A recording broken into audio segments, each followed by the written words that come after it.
300 California governor recall ballots were found in the vehicle of a passed out felon. But no worries, folks, this is an isolated incident. Welcome to Sweet Home California. My name is Jennifer.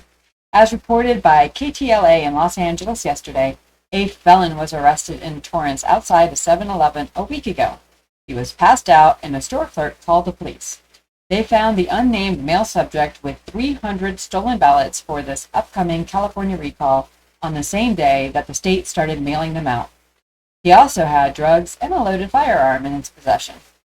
But nothing to see here, folks, because the police issued a statement and assures us, the electorate, that this is, quote, an isolated incident and it is not related to any additional thefts of election ballots. Now, English is a funny language, and it's really easy to mislead while being technically truthful. So, did the police mean to say that there are no other known thefts of ballots? Or just that this particular felon wasn't related to any additional thefts of ballots? Which, of course, begs the question, how many other felons have been paid off, and by whom, to steal ballots, and just how many have been stolen?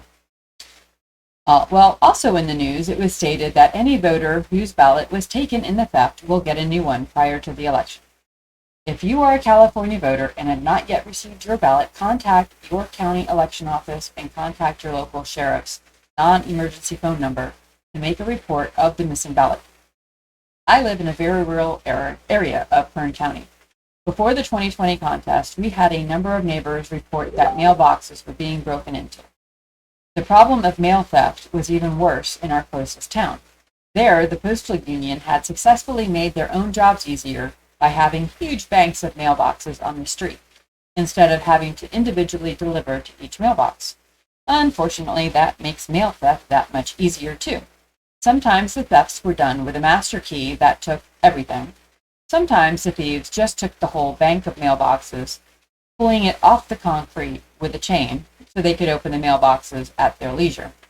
But surely, even back then, I'm sure that it was just isolated. In any case, until we get more conservatives in office that want to ensure election integrity, we must work within the system we have. So what can you do? Well, first, be sure to check your mail daily and as close to the time your mail is usually delivered as possible. Next, if you've received your ballot, I recommend filling it out now. To get rid of nuisance, be sure to fill out yes.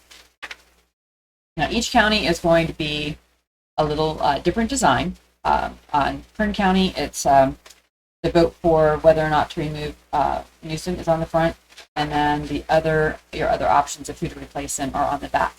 I've seen the design of some other counties where they had some candidates on the front, and then you had to look on the back for the other candidates. So the candidate you might want might be on the back in those cases, or it might be on the front. So make sure you read your full ballot. Well, what I recommend is that, of course, you vote yes to get rid of Governor Newsom, and then on the back, on the Kern one, you vote for Larry Elder is what my recommendation is to replace him. All right, then the next thing you're going to do is you're going to keep this little tab here. Take that off. It's supposed to help ensure that your vote made it to where it needs to go, that you'd be able to look that up online. So honestly, I'm not sure what remedy you have if it comes up missing come September 15th. Well, you can mail this in.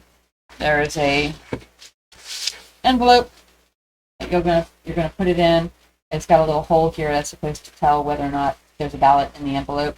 So if you have it up at the top half here, you can avoid the hole. So make sure it's in the hole so you can see it through there. I've seen some other county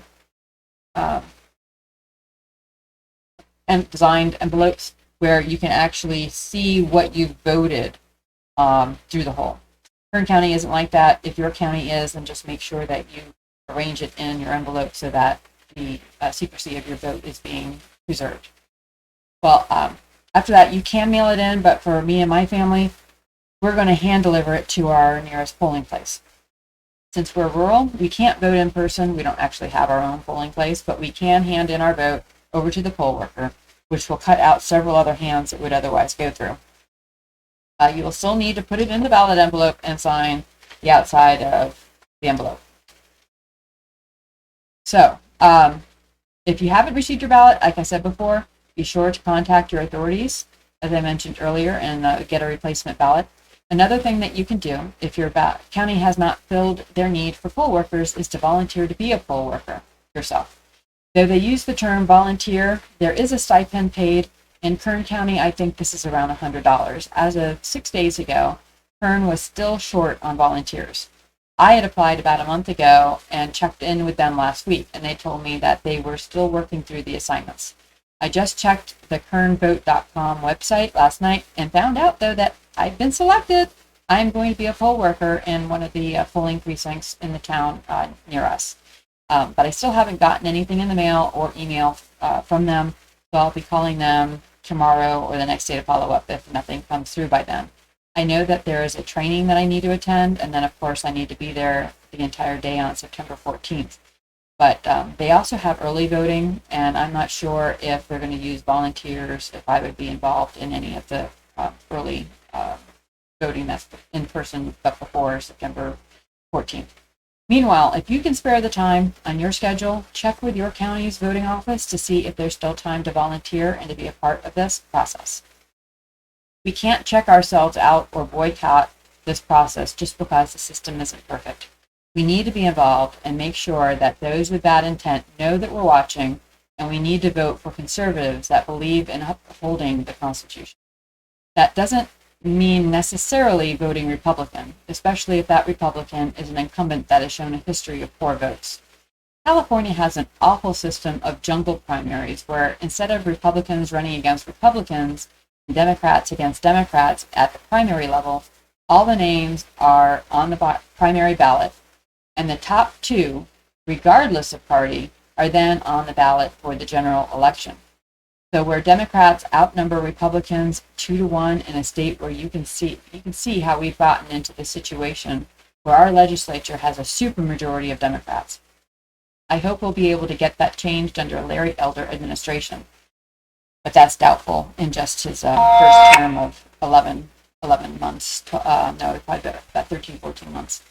Till then, we need to work with what we have, we need to support each other, and we need to humble ourselves before God, and He will exalt us, and we need to trust in Him.